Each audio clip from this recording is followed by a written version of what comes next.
Hello, me again. So this is the second exercise for today, Monday, the week commencing Monday the 5th of October. So we're just going to draw this door here, okay? Now, obviously I've got this video on mirror mode, so everything's back to front, but this is basically an elevation of a door opening. And you can see it in plan view here, where you've got a wall either side, and then you've got that recess, which is effectively where your door would sit. So, we're going to do this. So you should have done the wood grain exercise. We've all done the horizontal, we've all done the vertical, and we're now starting to see how we can start shading and toning things to make them look a little bit more realistic. Okay, so that's exactly what we're doing today. So start off just to the right hand side of the drawing that you've done. Have these on the same page, it'd be quite nice. And just draw a door. Remember what I said earlier, when we drew the door at Downing Street, it was all about proportion and getting things kind of looking right first and foremost.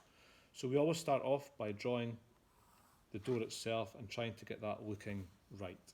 Okay, once we've got that looking right, then that gives us the mandate to basically go away and create things round about it. So I'm relatively satisfied with that. So draw the door.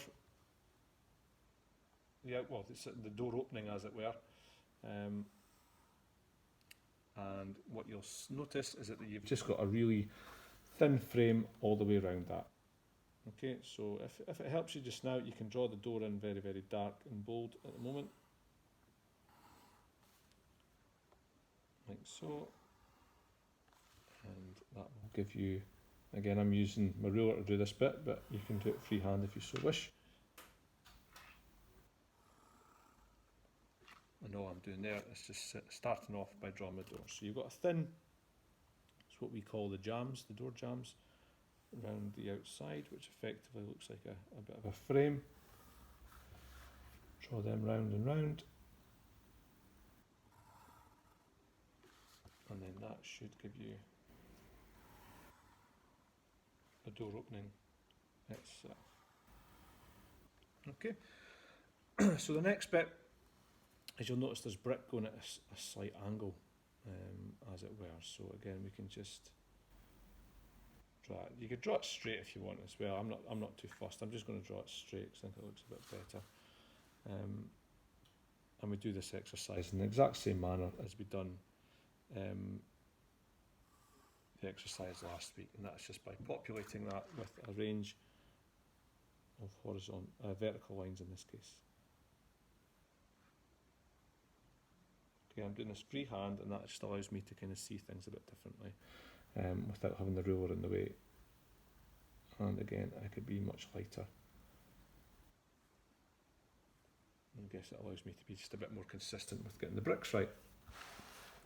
So we do the exact same thing again as we done last week. We take the lines we're doing. This time there's no mortar bed in here, okay? It's just straight lines. I guess it's just because of the size that we're doing this one too. So I'm fine with that, but again, just be on your guard with regards to making sure that it looks right. So if you wanted to do lines that are parallel and close to one another, just like it was indicating the mortar bed last week, then please do so. I'm just going to speed through this for the quickness of the exercise. Okay, so again, I would just kind of go over that. Pencil. You can see you can draw a thick line next to it, which would indicate a mortar bed. Okay, so we should all be getting quite good at this bit by now, so I'm not going to dwell on it too much.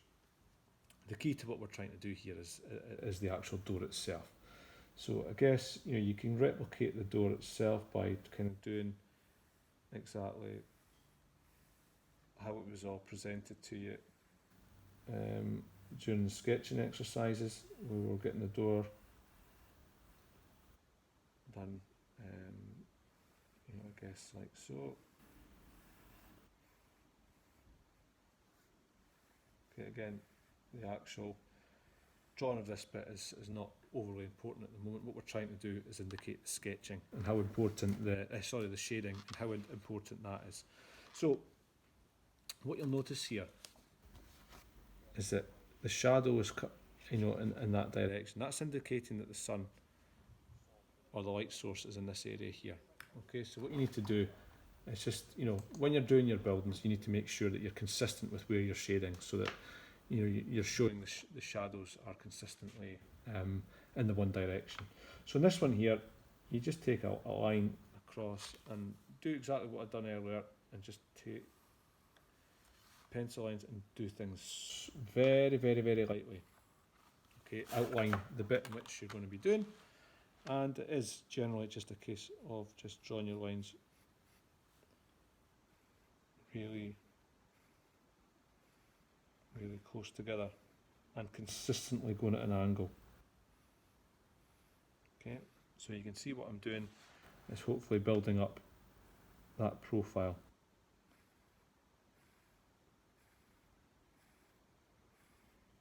As I said, yeah, make sure your pencil's sharp.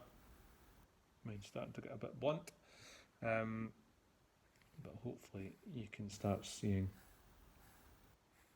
what it is we're trying to do. If you're struggling to meet the pencil lines, you could have your ruler there and you could just draw until your pencil hits it, and that would ensure that you have a nice regular end point to where your shading is.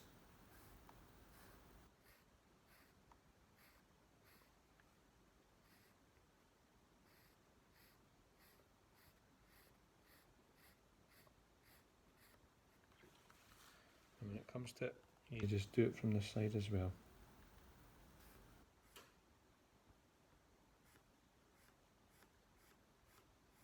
Make sure your lines, when you're doing these exercises, are all going at the correct angle, the same angle. You want that continuity and consistency.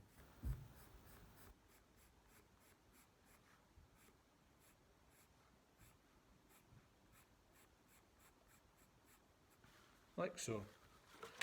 And then, by the end of it, obviously I've only done this partially complete, just so you're not sitting listening to me the whole time, but you can see from there I've now got my door done, like so. So, by the end of today's lesson, you should have 2 different examples of how we would shade and tone different materials. Okie doke. Right, any questions, just pop me a chat on Teams. Okie doke. Thank you.